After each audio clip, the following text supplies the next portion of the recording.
Karen, although she had multiple sclerosis, she was still a very bubbly person, full of mischief, always laughing, always smiling. She was 5'5", blonde, beautiful smile, very nice person. Got on well with everybody. When I met her, she was 37, and we were together for 11 years. She passed away when she was 48. That was through aspirational pneumonia. I met her in a pub called the Britannia. It's not there now, it's a house now. When I first met her, she had MS. I knew she had MS, and I knew what MS was about. But she was one of those people who thought, it's not going to beat me, it's not going to beat me, I'm going to carry on with my life and enjoy my life and everything. And she did, and we 11 lovely years.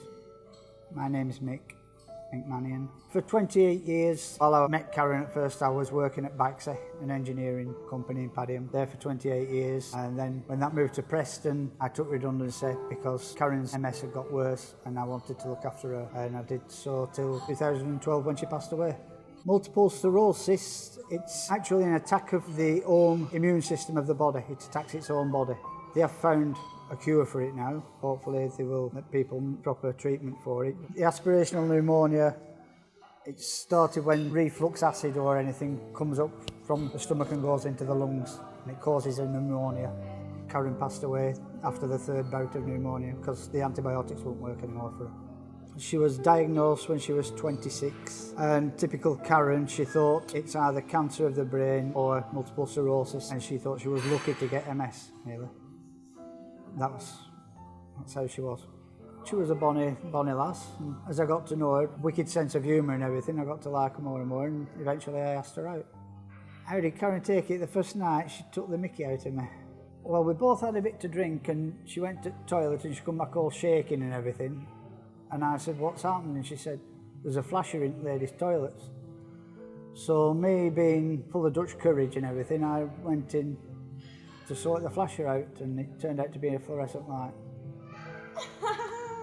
And when I went back into the pub, everybody was laughing their head off at me. So I said to her, you crackers, you'll do for me.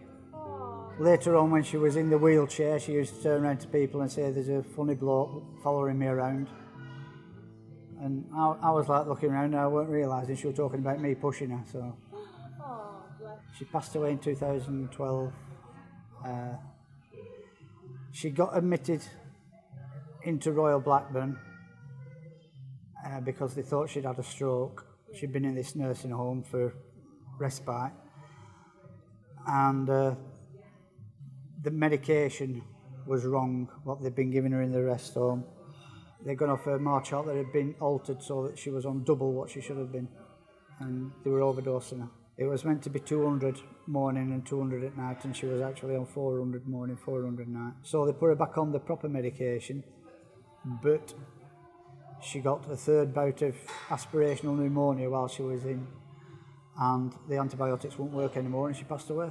More money should be pumped into the NHS so that the staffing levels there, that people can check, do the jobs in a proper time instead of rushing about all the time. I realised when, instead of just thinking about getting justice for Karen, I realised if a record come on, reminded me of Karen. Something come on telly, reminded me of Karen. So gradually I started thinking more about the times that we had and everything and what I was missing, and that's how I eventually grieved. And I just went to see a counsellor about it, talked to him about everything. And one of the things he said is, you haven't grieved yet because grieving means closure.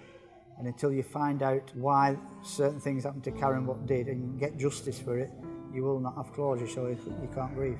I've had a lot of support from my family, but the grieving bit I have kept to myself. Try and grieve as soon as you can, because it will bring closure.